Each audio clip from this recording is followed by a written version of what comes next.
The moment her fingers wrapped around my arm, I felt my entire world freeze. I had been walking toward the front door, head down, pretending I didn't hear anyone calling my name. But she stepped in front of me, her grip firm yet strangely gentle, and her eyes searched mine like she could see through every lie I had been telling. My friend's older sister leaned closer and whispered that I needed to stop hiding because she knew something was wrong. In that instant, it felt like all the walls I had spent months building were about to collapse. Before we go any further, if you believe in kindness, second chances, and the power of someone noticing your silent pain, take a moment to like this video, leave a comment, share it with someone who might need it, and subscribe to the channel. Stories like this remind us that sometimes the smallest act of care can change a life. I had mastered the art of pretending. To everyone else, I was the quiet but dependable guy. I showed up to classes. I helped my friend with his projects. I laughed at jokes at the right moments. But inside, I was unraveling. My father had lost his job months ago, and the tension at home had become unbearable. Bills stacked up like silent threats on the kitchen counter. My mother tried to smile through it, but I heard her crying at night when she thought no one was awake. I had taken on extra shifts at a local warehouse, sacrificing sleep and slipping grades just to keep the lights on. But I told no one. I convinced myself that carrying it alone made me strong. That evening, I had gone to my friend's house to drop off a notebook. I hadn't planned to stay. The warmth of their living room, the soft light, the easy laughter, it felt like stepping into a world where problems were temporary and hope was ordinary. I didn't belong there with my heavy heart. So I tried to slip away quietly, but she noticed. She always noticed. She was older than us by a few years, steady and observant, with a calm presence that made you feel exposed in the safest way.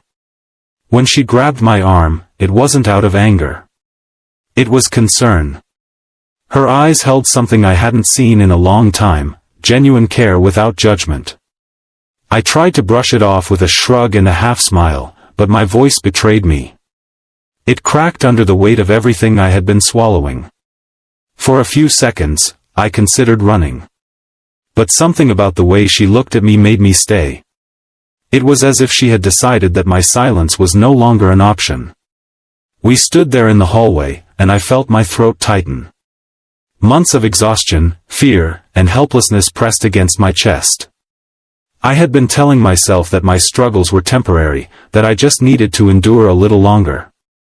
But endurance without support had started to feel like drowning in slow motion. Eventually, the truth slipped out, not in a dramatic confession, but in fragments. I told her about my father's job. About the overdue rent. About working nights and failing tests. I told her how I felt like I was failing everyone at once. The words didn't come smoothly. They tumbled out awkwardly, mixed with shame. I kept expecting her to pull away, to look uncomfortable or overwhelmed. Instead, she listened.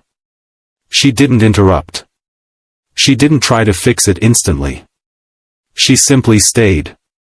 That night was the first time in months I slept without setting an alarm for a late shift.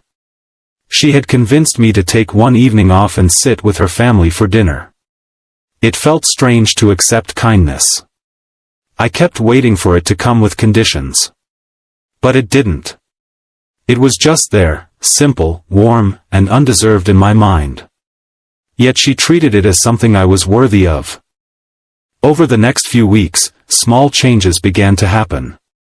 She helped me organize a realistic study schedule. She found a community program that offered temporary financial support for families in crisis. She even sat with me while I updated my father's resume, encouraging him in ways I hadn't seen anyone do before. She never made me feel like a charity case. She made me feel like a person who mattered. But the real shift didn't happen because of money or schedules. It happened inside me. For so long, I believed strength meant silence. I thought real men handled their problems alone. Yet standing in that hallway with her hand on my arm had shown me something different, that vulnerability could be the bravest thing you do. There were setbacks, of course. My grades didn't magically improve overnight. My father faced rejection after rejection. There were nights when fear still crept in, whispering that nothing would change. But now, I wasn't alone with those whispers. When doubt felt overwhelming, I remembered her steady gaze and the way she refused to let me disappear into myself. One afternoon, months later, my father came home with a different expression. It wasn't dramatic. It wasn't loud. But it was lighter. He had found a job, nothing glamorous, but enough to steady our footing. My mother cried again that night, but this time it was from relief. The tension in our house softened. The air felt breathable again. I realized then that the moment she grabbed my arm had been a turning point. Not because she solved everything, but because she interrupted my isolation. She saw the cracks in my armor and chose not to ignore them. That choice changed the trajectory of my life. As time passed, I grew more open, not just with her, but with others. I began checking in on friends who seemed fine. I started paying attention to the quiet ones. I understood now that pain often hides behind politeness and forced smiles. I learned that asking someone if they're truly okay could be an act of rescue. Looking back, I see how close I was to breaking under the weight of my own pride. I had convinced myself that I was protecting everyone by staying silent. But silence had been slowly destroying me. It took one person's courage to confront me, to refuse my excuses, to say that she knew something was wrong and that I didn't have to carry it alone. If this story has touched you in any way, if it reminded you of someone who once noticed your pain or someone you might need to check on today, please take a moment to engage with this video. Like it, share it, and leave a comment. Your interaction helps spread stories of hope and second chances to people who might desperately need them. And before this story ends, I want you to leave a comment answering this question: who in your life needs you to grab their arm and say, "Stop hiding"? Today, when I think about that night in the hallway, I don't remember the fear as clearly as I remember the warmth. I remember the feeling of being seen. I remember realizing that asking for help wasn't weakness, it was an opening for connection. My struggles didn't disappear overnight, but they became manageable because they were shared.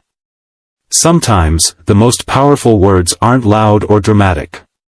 Sometimes they're spoken quietly in a hallway, in a moment when someone chooses to care enough to interrupt your escape.